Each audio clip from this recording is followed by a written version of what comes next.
Today is a new beginning, the beginning of a new liturgical year for the church. You can tell it's the beginning because our gospel is put all the way at the front of the book. And we have made the church festive for this occasion. In fact, there's another new beginning today. Someone will be receiving her first communion today. And so we begin this year very festively. We have purple out. It's actually also the beginning for me.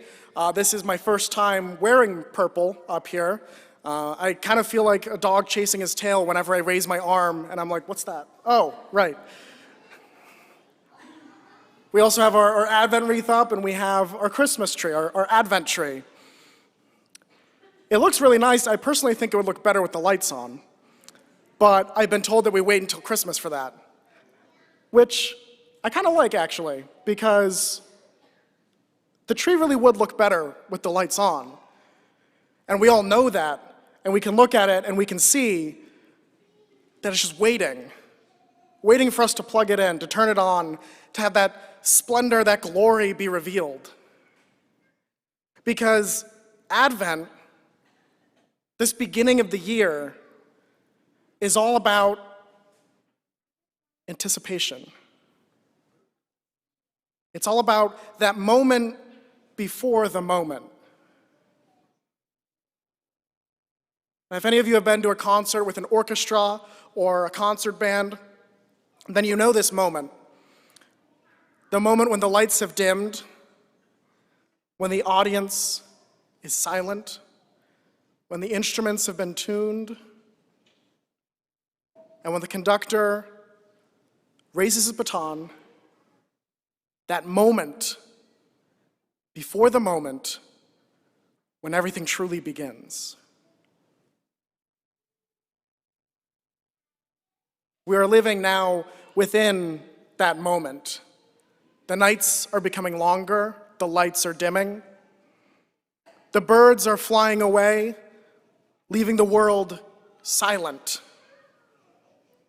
Everything is prepared for the moment before the moment. But our job during this time, as we see in the gospel reading, each of the servants is given his own job, and our job is not the same as the rest of the world, because the world doesn't know what's about to happen. The audience is expectant but confused, does not know what might happen when that baton falls, but we do. We all know what's coming. We all know who's coming. We all know that Christmas is on the way. We are not the audience, confused and left in the dark. We are the musicians, preparing ourselves and our instruments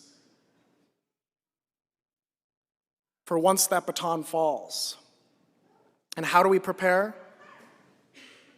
Not by silence, but by breathing in, filling ourselves as much as humanly possible, so when the baton falls, we will have all the air we need for that first note. Because as any musician can tell you, that first note is the most important, because it sets the stage for everything else. And so what do we breathe in during this moment? As we see the baton being raised, we breathe in grace. We breathe in charitable works. We breathe in prayer. We prepare ourselves, filling ourselves as much as we possibly can with God's presence, so that when he arrives, we'll be ready for that first, most important note of glorious praise. In the narthex today, we have a few new resources available, booklets and links to the Hallow app, and different ways that we can all participate in this season of prayer. Because if we spend just a few minutes every day of this season of Advent in prayer, if we breathe in the grace of God by coming here, by receiving the Eucharist, by praying, if we take in all of the air that we can, then when the baton falls, when Christ arrives, when Christmas is here, we'll be ready. We'll be ready not only for December 25th, but for the other coming of Christ. Because Jesus was born 2,000 years ago. Jesus will arrive here again today in the Eucharist. Jesus will arrive on Christmas, December 25th, but there is another arrival of Christ which is coming. The Master has left his house, has given his servants their jobs, but he will return. We do not know when this arrival will come.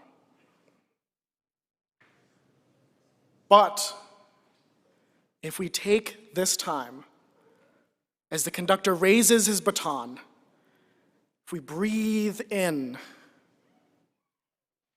everything we can muster, then no matter when the Master arrives, no matter when that baton falls, no matter when the moment before the moment ends and the true moment of God's splendor begins, no matter when that happens, we will be ready. And so today, as the lights dim, as the world grows silent, as the conductor raises his baton, we breathe.